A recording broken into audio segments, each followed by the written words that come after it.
Magnesium के बारे में 5 बातें। तो मैग्नीशियम, सबसे पहली बात, मैग्नीशियम हमारे बॉडी के लिए एक बहुत इंपॉर्टेंट मिनरल है। उसका normal serum level 1.8 to 2.2 milligram per decilitre होता है। मैग्नीशियम की अगर कमी आती है तो उसके क्या सिम्टम्स हो सकते हैं? मैग्नीशियम की कमी से हमें सिम्टम्स आते हैं frequent muscle twitching, generalized fatigue, weakness रहना, थकान रहना, बार बार कहीं कहीं पे मसल की ट्विचिंग होना, नर्व्स के इश्यूज आना, टिंगलिंग होना हाथों में पैरों में, झुंझुनाहट होना, हड्डियों की कमजोरी, क्योंकि मैग्नीशियम विटामिन डी के एब्जॉर्प्शन के लिए भी जरूरी होता है, तो जनरलाइज फिटीग की तरह वो भी सिम्टम आता है। जब सीवियर मैग्नीशियम लो होता है तो उस केस में कार्डियक एरिथमियाज यानी कि हार्ट के रिदम के प्रॉब्लम्स और सीजर्स जैसी सिम्टम्स भी प्रेसिपिटेट हो सकते हैं। मैग्नीशियम की कमी क्यों आती है? तो पहली चीज न्यूट्रिशनल डेफिशिएंसी, अगर डाइट में मैग्नीशियम नहीं है।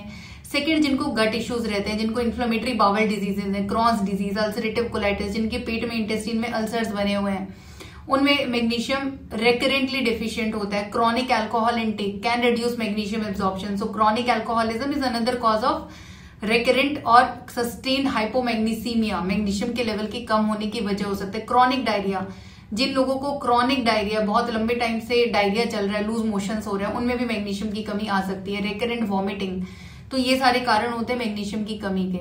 अब मैग्नीशियम रिच फूड आइटम्स क्या क्या होते हैं? सो ऑलमंड्स, नट्स एंड सीड्स एक ऐसी चीज है जिसमें कि सारे मिनरल्स बहुत अच्छी क्वांटिटी में होते हैं। तो almonds, walnuts, even chia seeds, pumpkin seeds, इनमें मैग्नीशियम की क्वांटिटी अच्छी होती है। Broccoli, green leafy vegetables, salad में मैग्नीशियम का क्वांटिटी अच्छा रहता है। तो इन चीजों को तो डाइट में लेना ही लेना है। अब मैग्नीशियम के जो सप्लीमेंट्स होते हैं मार्केट में, वो एफडीए अप्रूव्ड नहीं है। एफडीए कभी भी सप्लीमेंट्स, डाइटरी सप्लीमेंट्स को अप्रूवल नहीं देता है। FDA is for medications for safety and efficacy, not for supplements safety and efficacy. तो magnesium as a supplement over the counter usually ज्यादा यूज होता है, ऑफ द लेबल ज्यादा यूज होता है।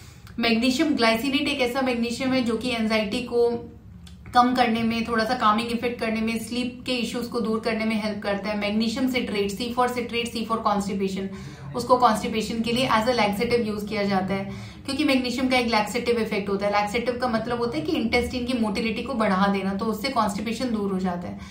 थर्ड, मैग्नीशियम थ्रियोनेट, जो कि ब्रेन और मेमोरी के लिए यूज किया जाता है, ऑफ लेवल यूज किया जाता है। It is not approved to prevent dementia और इम्प्रूविंग योर मेमोरी।